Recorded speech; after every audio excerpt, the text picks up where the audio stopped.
Hello, Ramzan Orizi here. Today we are learning something about present to be tense in Urdu. So let's get started. Before learning about present to be tense, please like and subscribe my channel.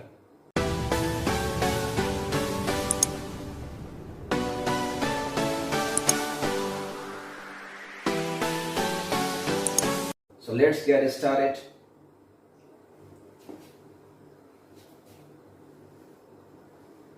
Present to be tense होने या बनने की माना दिखाता है कि मैं क्या हूं और मैं कहां पर हूं।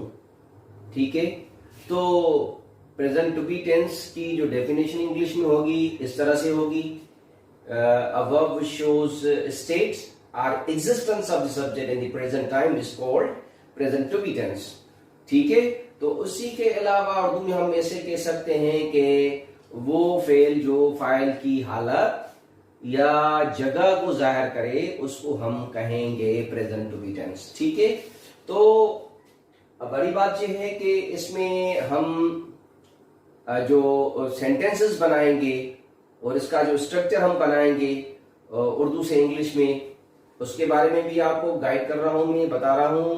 और उसके अलावा इसके जो मेन वर्ब्स हैं वो ये हैं एम, इज, आर। ये भी सीखेंगे कि एम, इज, आर किस सब्जेक्ट्स के साथ इस्तेमाल होंगे और इनकी माना क्या है। ठीक है, तो एम की जो माना है वो है हूं। ठीक है, उर्दू में उसको हम कहेंगे हूं, राइट। और इसको कहेंगे है, और आर को कहेंगे उसकी माना जो होगी है। ठीक है, अगर हम उर्दू से इंग्लिश में ट्रांसलेशन करते हैं या डायरेक्ट इंग्लिश में करते हैं भी तो कोई मसला नहीं है। दैट्स वेरी सिंपल, क्योंकि मैंने यहां पर ये सारा कुछ बता दिया है कि आई के साथ एम लगेगा और he is, she is, it is, Ali is, a boy is, इन सारे सब्जेक्ट्स के साथ हम इज लगाएंगे। ये सारे सब्जेक्ट्स हैं, उसके बाद वर्ब है, ये स्ट्रक्चर मैंने दिया हुआ है, subject, verb, subject complement article. ठीक है, तो वर्ब इसमें ये सारे वर्ब्स हैं और आर जो है हम इन सब्जेक्ट के साथ लगाएंगे। We are, you are, they are, boys are, Ali and Aslam are। इन सारे सब्जेक्ट्स के साथ हम आर लगाएंगे, इनके साथ इज और इसके साथ एम। और उसके अलावा अगर हम ट्रांसलेशन करते हैं तो ट्रांसलेशन के लिए भी एक आसान मेथड है जो हमें जहन में रखना है और उसके बाद हम बिल्कुल आसानी से उर्दू से इंग्लिश में सेंटेंसेस बना सकते हैं। पहली बात तो ये कि हमें ये याद रखना है, you have to memorise, you have to remember these points that where you have to use am, is, are। किन सब्जेक्ट के साथ हम am, is, are रखेंगे ये आपको याद करना है। ठीक है, और उसकी माना भी ये याद कर लें। अगर आपको इसकी माना भी याद हो रही है तो उसके बाद बहुत आसान होगा आपके लिए, क्योंकि हम इंग्लिश में वर्ब बीच में रखते हैं जबकि हम उर्दू में वर्ब आखिर में रखते हैं। जैसे सब्जेक्ट कॉम्प्लीमेंट आर्टिकल, वर्ब जो होगा वो आखिर में आएगा। ठीक है, उर्दू का मैं यहाँ पर जो है स्ट्रक्चर लिख रहा हूं, ऐसे होगा सब्जेक्ट कॉम्प्लीमेंट आर्टिकल, उसके बाद हम रखेंगे वर्ब। ठीक है, ये उर्दू का स्ट्रक्चर है। जब हम उर्दू का सेंटेंस देखते हैं तो उनका स्ट्रक्चर ये है। हम जब ट्रांसलेशन करेंगे तो पहले हम सब्जेक्ट रखेंगे, उसके बाद हम सब्जेक्ट कॉम्प्लीमेंट या अजम या आखिर में जो है हम वर्ब रखेंगे। ठीक है, तो यहां पर देखते हैं कि जैसे मैं एक डॉक्टर हूं तो वर्ब जो है उर्दू में आखिर में आता है। तो हमें क्या करना है कि पहले सब्जेक्ट क्या है, मैं।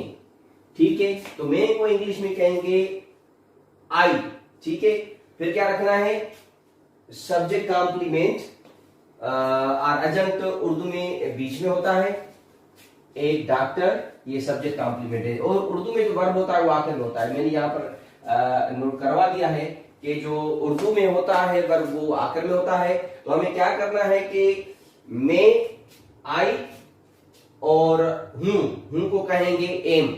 अगर आप ऐसे कर रहे हैं तो भी ठीक है, अगर आप ऐसे नहीं कर रहे तो आपको ये जहन में चीज रखनी चाहिए कि मैं को इंग्लिश में क्या कहेंगे, आई कहेंगे, और आई के साथ हमें हमेशा हम क्या लगाते हैं, एम लगाते हैं। आई एम, आई एम, मैं हूं क्या, एक doctor, a doctor, I am a doctor. ये सेंटेंस आपका बन गया, ठीक है। और उसके अलावा हम किसान हैं, हम को इंग्लिश में क्या कहेंगे, वी, और वी के साथ हम क्या लगाएंगे, आप सारे जानते हैं, मैंने आपको पहले ही बता दिया है कि वी के साथ हम आर लगाएंगे, ठीक है। तो और उसके अलावा हैं की भी माना जो है वो आर कहेंगे। वी क्या है, हम किसान हैं, तो वी आर फार्मर्स, वी के साथ हम आर लगाएंगे।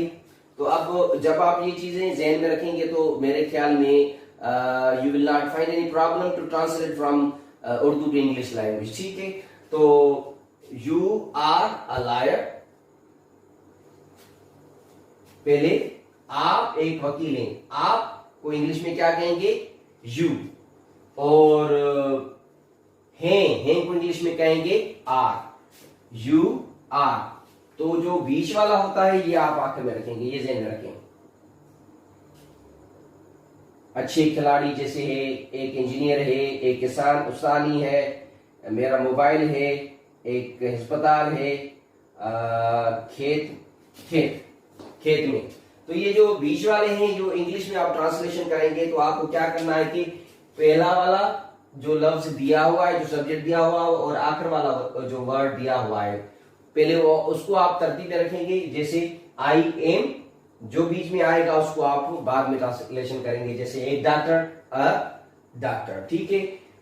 हम किसान हैं, वी, फिर ये रखेंगे वी आर क्या, किसान, फार्मर्स, वी आर फार्मर्स। आप एक वकील हैं, पहले ये रखेंगे यू आर अ लायर, आपको इंग्लिश में कहेंगे यू है are, you are a liar. वो अच्छे खिलाड़ी हैं, वो को इंग्लिश में कहेंगे दे हैं आर अच्छे खिलाड़ी, गुड प्लेयर्स, ठीक है। वो एक इंजीनियर है, ही इज एन इंजीनियर। वो एक उस्तानी है, शी इज अ टीचर, ठीक है। वो मेरा मोबाइल है, वो को इंग्लिश में कहेंगे it is my mobile, right. और मैं एक अस्पताल में हूं, I am in the hospital, right. हम खेत में हैं, we are in the fields. आप कोर्ट में हैं, you are in the court, ठीक है। तो ये सेंटेंसेस इंग्लिश में भी मैंने लिखे हुए हैं यहाँ पर। अगर आप इस रूल को फॉलो कर रहे हैं, उर्दू वाले method, there are two methods as I told you, कि अगर आप उर्दू वाले मेथड को फॉलो करेंगे तो पहले वाला, आखिर वाला, फिर बीच वाला वर्ड रखेंगे इंग्लिश में ट्रांसलेशन के लिए। अगर आप डायरेक्ट इंग्लिश में करना चाहते हैं तो भी आसान है, वेरी सिंपल। उसके लिए मैंने जो है ये सारा कुछ मैंने बता दिया है कि इनके साथ एम, एज, आर ये याद कर लें। उसके बाद आपको सिर्फ क्या रखना है कि मैं हूं, मैं क्या हूं, मैं आई एम, व्हाट एम आई। आप अपनी स्टेट को जाहिर करेंगे, अपनी कंडीशन को जाहिर करेंगे कि मैं क्या हूं। I am a teacher, I am a doctor, I am an engineer, ठीक है। उसके बाद आप कोई भी प्रोफेशन लगा दें या कोई अपने बारे में अपनी स्टेट बता दें कि what are you, right, what are you. I am a boy, it's my condition. अगर मैं कहता हूं कि मैं घर में हूं, आई एम एट होम, कहां पर हूं, क्वेश्चन यहां पर पैदा हो रहा है, कहां पर हूं। अगर कहां का क्वेश्चन है तो वो आपका अजंत होगा। अजंत होगा कहां पर, किस जगह पे, ये इसको हम कहेंगे एडवर्ब ऑफ प्लेस। ठीक है, अगर मैं क्या हूं, मैं क्या हूं, आई एम अ टीचर, तो मैं क्या हूं, तो it gives more information about I, what am I, I a teacher. A teacher complete the meaning of subject I, I की माना को कंप्लीट करता है। जैसे he is a player, he is, what is he, वो कौन है, क्योंकि सब्जेक्ट जो है, जो सब्जेक्ट जो दिया गया है वो ही की माना मुकम्मल नहीं है, तो हमें एक वर्ड की जरूरत पड़ेगी जो सब्जेक्ट की माना को कंप्लीट करेगा। जैसे ही इज एन इंजीनियर, तो यहां पर ये सब्जेक्ट है, ही इज, मैंने यहां पर लिखा, ठीक है, मगर जब तक हम ये नहीं लगाएंगे तो इन सब्जेक्ट की जो माना है वो कंप्लीट नहीं होगी। ठीक है, तो ये जो वर्ड है सब्जेक्ट की माना को कंप्लीट कर रहा है, इसलिए हम इसको कहेंगे सब्जेक्ट कॉम्प्लीमेंट। ठीक है, अगर हम किसी जगह के बारे में बता रहे हैं, मौजूदगी के बारे में बता रहे हैं, एग्जिस्टेंस और प्लेस के बारे में बता रहे हैं, जैसे यहां पर ये सेंटेंस लिखा हुआ है, I am in the hospital, यहां पर जो क्वेश्चन होगा मैं क्या हूं, और यहां पर जो क्वेश्चन होगा मैं किस जगह पे हूं। ठीक है, I am, where am I am in the hospital, तो ये जगह गुजार कर रहा है, इसलिए हम इसको कहेंगे अजंत। मगर मेथड्स जो है इंग्लिश सेंटेंसेस बनाने के लिए मैंने कोशिश की है कि आसान से आसान तरीके से आपका कंसेप्ट क्लियर कर दूं। तो यहां पर मैंने कोशिश की है, क्योंकि बहुत सारे नए लर्नर्स जो न्यू लर्नर्स होते हैं इंग्लिश सीखने के लिए, उनको थोड़ा प्रॉब्लम होता है कि सेंटेंस कैसे बनाएं। अगर आप इस मेथड को फॉलो कर रहे हैं, that's also the simplest one method, right? That's also the simplest one. अगर आप इसको फॉलो नहीं कर रहे तो आपको ये मेथड मैंने बता दिया है कि वो वहां पर मैंने लिखा है कि पहले सब्जेक्ट वर्ब आखिर में होता है उर्दू में। ठीक है, तो आपको क्या करना है कि इंग्लिश में ट्रांसलेशन करते वक्त आपको पहले वाला और फिर दूसरा ये रखना है, तीसरे नंबर पे जो भी आए वो आपको रखना पड़ेगा।